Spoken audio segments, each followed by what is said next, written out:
Hello friends, अभी ये सब क्लासेस में आप सभी का स्वागत है। अगर आप हमारे चैनल पर नए हों तो चैनल को सब्सक्राइब ज़रूर कीजिए। आज हम NCERT क्लास 10th मैथ का चैप्टर नंबर 3 दो चर वाले रैखिक समीकरण युग्म की प्रश्नावली 3.4 का जो प्रश्न संख्या 2 है उनके प्रश्नों को लगाएंगे। तो आइए देखिए वो प्रश्न हैं क्या। प्रश्न संख्या 2 है, निम्न समस्याओं में रैखिक समीकरणों के युग्म बनाइए और उनके हल यदि उनका अस्तित्व हो विलोपन विधि से ज्ञात कीजिए।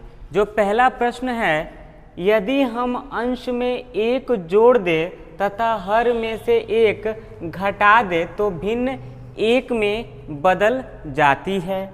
यदि हर में एक जोड़ दें तो यह 1/2 हो जाती है, वह भिन्न क्या है हमको बताना है। अब जो प्रश्न आपको मिलेंगे वो आपका स्टेटमेंट बेस्ड प्रश्न होंगे। आप प्रश्नावली 3.3 में भी स्टेटमेंट बेस्ड प्रश्न लगा चुके हैं और हम आपको पहले ही बता चुके हैं कि तीनों जो विधि हैं इसमें सबसे ज़्यादा जो प्रश्न आते हैं वो स्टेटमेंट बेस वाले ही प्रश्न आते हैं। आपको ऐसे ही लिखा हुआ प्रश्न मिलेगा जिसको आपसे या तो प्रतिस्थापन विधि से पूछ सकता है या आपसे विलोपन विधि से पूछ सकता है या आपसे वज्र गुणन विधि से पूछ सकता है। अगर किसी विधि से नहीं पूछ रहा है तो आपको जो विधि सबसे अच्छे से समझ में आई हो उस विधि से आप उसको लगा सकते हैं। क्लियर है। इस प्रश्न में आपको भिन्न की बात करिए। भिन्न क्या होता है?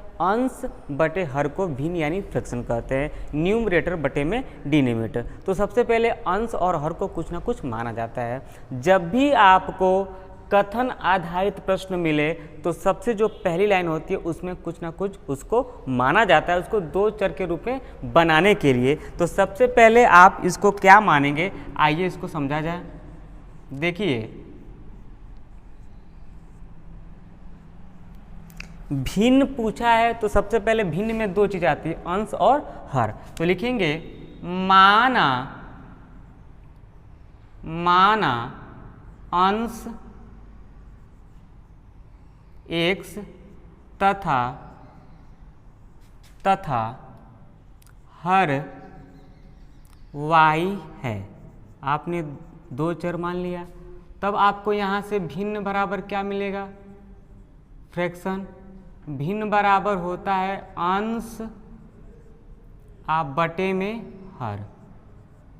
तो ये आपका हो जाएगा x बटे में y। यही आपसे पूछा है कि भिन्न क्या है, यानी x y का मान निकाल के जब यहाँ रख देंगे तो आपको क्या मिल जाएगा?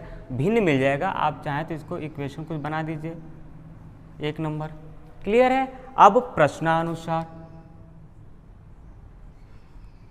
अकॉर्डिंग टू क्वेश्चन या प्रश्न में जो बातें दी गई है उसके अनुसार देखिए, प्रश्न में पहले क्या कह रहा है कि अंश में एक जोड़ दें और हर में से एक घटा दें तो हमको भिन्न क्या मिलता है? 1 में बदल जाता है। क्लियर है। तो देखिए, अंश आपका x है, इसमें ये आपका अंश है और ये आपका हर है। अंश में एक जोड़ने की बात कर रहा है और हर में से एक घटाने की बात कर रहा है, जिससे हमको जो भिन्न मिल रहा है वो कितना मिल रहा है? 1 मिल रहा है। यानी ये आपका क्या जगह, ये भी भिन्न है और ये भी भिन्न है। अगर हम अंश में एक जोड़ दें और हर में से एक घटा दें, जो हमको नया भिन्न मिलेगा वो किसके बराबर होगा? 1 के बराबर होगा। क्लियर है। अब थोड़ा सा इसको सॉल्व कर लेते हैं, इसका क्रॉस मल्टीप्लाई कर लेते हैं। x + 1 बराबर, इसका जब गुणा तो आपका 1 से गुणा यही आएगा y - 1। अब चर को एक पार और अचर को एक पास कर देंगे तो y को इधर भेजेंगे तो क्या हो जाएगा आपका? x - y। ये हो जाएगा आपका -1 और ये हो जाएगा -1। तो ये हो जाएगा आपका x - y बराबर -2। इक्वेशन नंबर आपका ये बन गया 2। क्लियर है। दूसरी बात क्या बोला इसमें, देखिए ध्यान से, नीचे आइए। यदि हर में एक जोड़ दें, अब हर में जोड़ दे, अंश की बातें नहीं हो रहा है तो वो 1/2 हो जाता है। तो ध्यान से देखिए दूसरी बात, ये आपका जो है ये आपका अकॉर्डिंग क्वेश्चन फर्स्ट वाली बात है। दूसरी बात कह रहा है कि चूंकि ये आपका अंश है, ये आपका हर है, कह रहा है कि हर में एक जोड़ दें तो आप हर में 1 जोड़ देंगे, तो जो भिन्न मिलता है वो कितना मिल जाएगा आपका 1/2 मिल गया।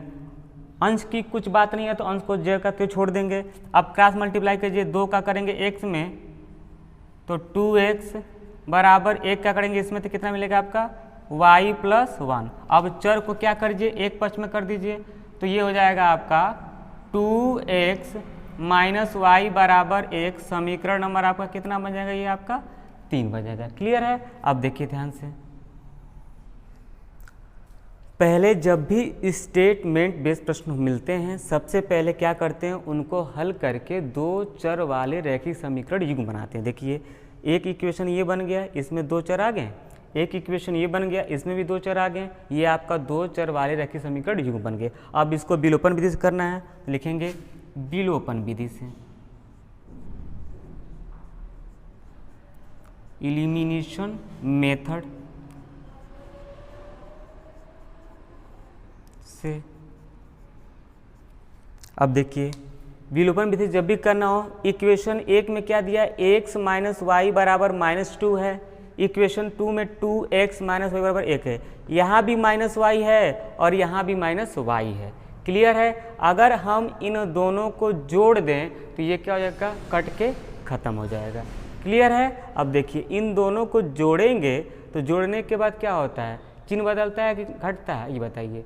अगर यहाँ पे ध्यान से समझ जाइए कि अगर -y है और प्लस कर दे -y तो क्या ये कटेगा, ध्यान देखिए तो -y जुड़ के -2 होगा। आपको क्या करना है, इलिमिनेट करना है, विलुप्त करना है। तो आप क्या कीजिए, समीकरण 3 और 2 को क्या कर दीजिए, घटाना पड़ेगा। तो आइए लिखेंगे यहाँ पे कि समीकरण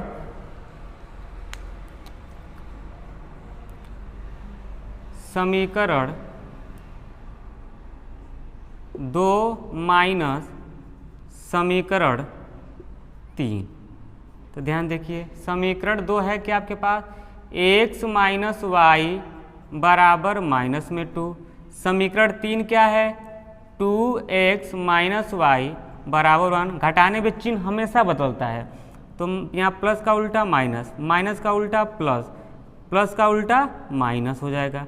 अब घटाएंगे तो देखिए प्लस और माइनस माइनस होता है, तो 2x में से 1 घटाएंगे तो कितना आएगा, x आएगा। दोनों में बड़ा कौन है, 2 है, 2 के सामने माइनस का चिन्ह है। माइनस और प्लस माइनस होता है तो घटा के कट के 0 हो जाएगा, बराबर माइनस और माइनस प्लस होता है, 2 1 कितना होता है 3। दोनों में बड़ा कौन है, 2 के सामने कौन सी, माइनस का, ये माइनस से माइनस कट जाएगा, x की वैल्यू कितनी आ जाएगी आपके पास 3। अब x का मान आप कहाँ रखिए, इक्वेशन 2 में या 3 में कहीं भी रख सकते हैं। तो समीकरण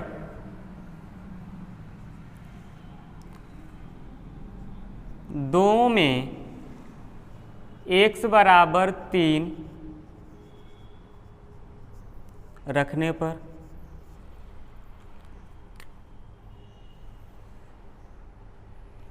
समीकरण 2 है क्या, x - y बराबर -2, x का मान 3 है, -y बराबर -2।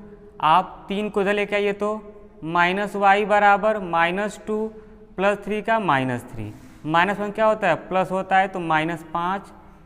ये आपका -5 कट जाएगा तो y का मान कितना आ जाएगा आपके पास 5। अब लिखेंगे समीकरण 1 में